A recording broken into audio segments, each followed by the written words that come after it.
Hi learner, how are you? You are welcome to my YouTube channel Serious Jankari. Today our topic is use of a, an and the. आज हम लोग ए, N और दी का प्रयोग सीखेंगे। तो सबसे पहले ए का प्रयोग। अब इसमें हम कुछ मॉडल सेंटेंस जान लेते हैं। जैसे यह एक खिलौना है, तो इसका इंग्लिश में ट्रांसलेट होगा दिस इज अ टॉय। वह एक पेड़ है, इसका होगा दैट इज अ ट्री। मैं एक लड़का हूं, आई एम अ बॉय। आप एक शिक्षक हैं, यू आर अ टीचर। अब यहाँ हमने कुछ मॉडल सेंटेंस को जाना। अब हम इसके बारे में विस्तार से जानते हैं। जैसे अब है ए का अर्थ एक होता है, यानी जो ए है इसका अर्थ एक होता है। क्लियर। अब है ए को इंडेफिनिट आर्टिकल कहा जाता है। ए को हम बोलते हैं इंडेफिनिट आर्टिकल, यानी यह अनिश्चितता का बोध कराता है, इसलिए यह जो होता है वो इंडेफिनिट आर्टिकल होता है। अब है ए का प्रयोग सिंगुलर काउंटेबल नाउन के पहले होता है, यानी जो सिंगुलर काउंटेबल नाउन है यानी गणनीय संज्ञा है, अ noun which can be counted is called a singular countable noun. तो इसका जो प्रयोग होता है वो सिंगुलर काउंटेबल नाउन के पहले होता है। जैसे अगर मान लीजिए जैसे a boy, a cat, a man इत्यादि। अब हम जानते हैं काउंटेबल नाउन क्या है, यानी वह व्यक्ति या वस्तु जिसकी हम गिनती कर सकते हैं उसे हम काउंटेबल नाउन कहते हैं। A noun which can be counted is called countable noun. For example boy, bat, pen, cow etcetera इत्यादि।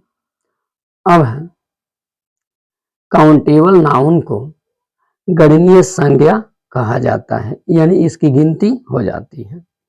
अब है सिंगुलर काउंटेबल नाउन किसी कंसोनेंट,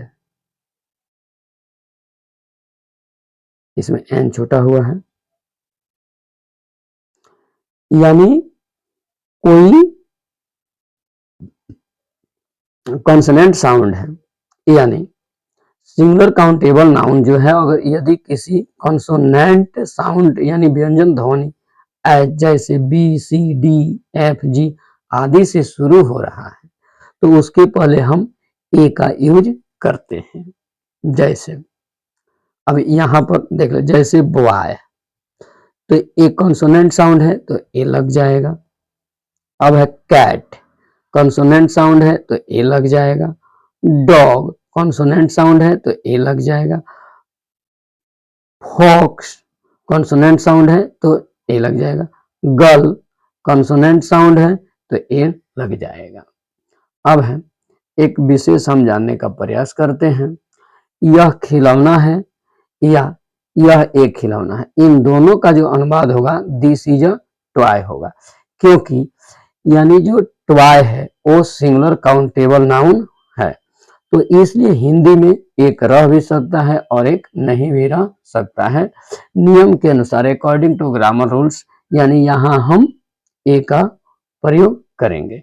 अब कुछ हिंदी में सेंटेंस दिए गए हैं जिसका हम लोग अंग्रेजी में अनुवाद करना सीखे हैं, तो शुरू करते हैं। जैसे आप देख रहे हैं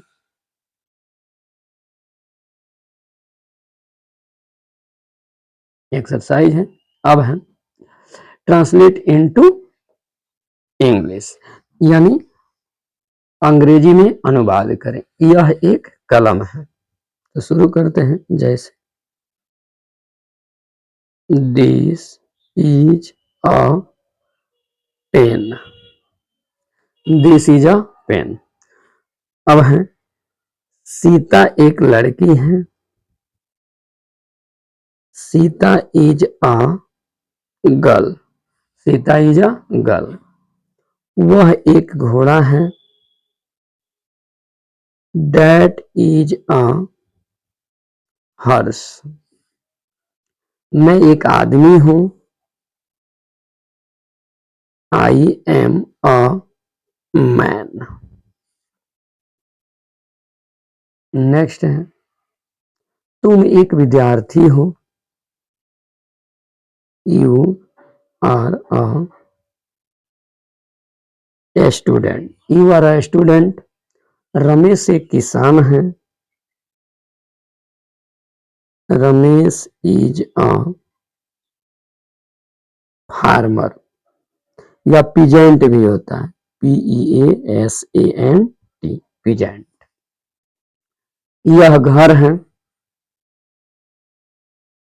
दिस इज अ हाउस।